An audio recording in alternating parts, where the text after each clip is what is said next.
பக்தர்களுக்கு நமஸ்காரம். இன்னைக்கு நாம முக்கியமான ஒரு குட்டி கதை தான் பார்க்க போறோம். அதோடைய முக்கிய கரு என்னன்னா, நாம தினமும் பூஜை பண்றோம், தினமும் கோவிலுக்கு போறோம். அப்படி இருக்கும்போது நம்ம மனசுக்குள்ளேயே நமக்கு தோணும்ல, நாம தான் பக்தியில சிறந்தவங்கன்னு. இது கரெக்டு தானா? நாம பண்ற பூஜை கரெக்டா சுவாமி ஏத்துக்கிறாரா அப்படின்றத நாம எப்படி தெரிஞ்சுக்கலாம் அப்படிங்கிறத கிருஷ்ண பரமாத்மா மகாபாரதத்துல ஒரு கிளை கதையின் மூலமா நமக்கு உணர்த்துறார்.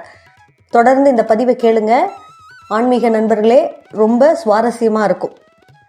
ஒரு முறை என்ன ஆகுது, அர்ஜுனன் பீமன் 2 பேருமே வழிபாடு பண்றாங்க. இதுல அர்ஜுனனோட பூஜை அறை எப்படி இருக்கும்னா ரொம்ப ஆடம்பரமா இருக்கும். தங்கம், வெள்ளி, நவரத்னங்கள்லாம் வச்சு எல்லா பொருட்களும் இந்த மாதிரி தான் இருக்கும் பூஜை பொருட்கள். அவர் பண்ற மலர்கள் எல்லாமும் ரொம்ப உயர்ந்ததாக இருக்கும்.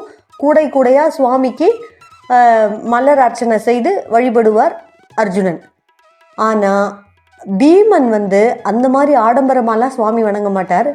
தான் சாப்பிட்றதுக்கு முன்னாடி கண்ணை மூடி சிவபெருமானை வழிபடுவார்.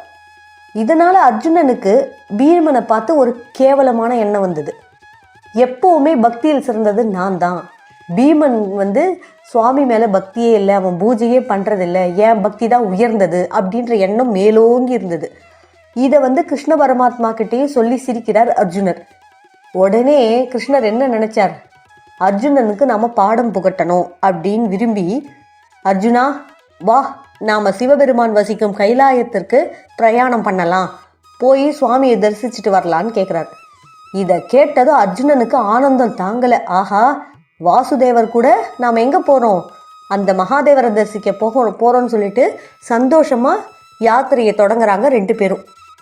கைலாயத்துக்கு போகிற வழியில் மலர் நிரம்பிய வண்டியை ஒருவன் இழுத்து கொண்டு வருவதை பார்க்குறாங்க அர்ஜுனனும் கிருஷ்ணரும்.